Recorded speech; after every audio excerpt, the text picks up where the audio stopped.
พี่คาเฟ่อยู่ไหนพี่คาเฟ่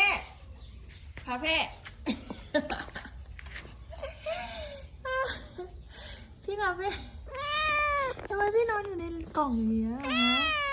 โอ้ยพี่นอนในกล่องน่าสงสารจังเลยโอ้ยไม่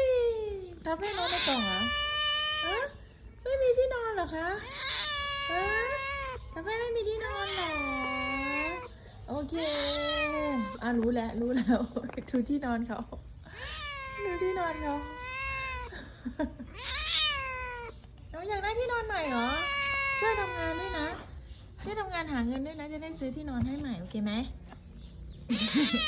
โอ้ทำงานนะจ้า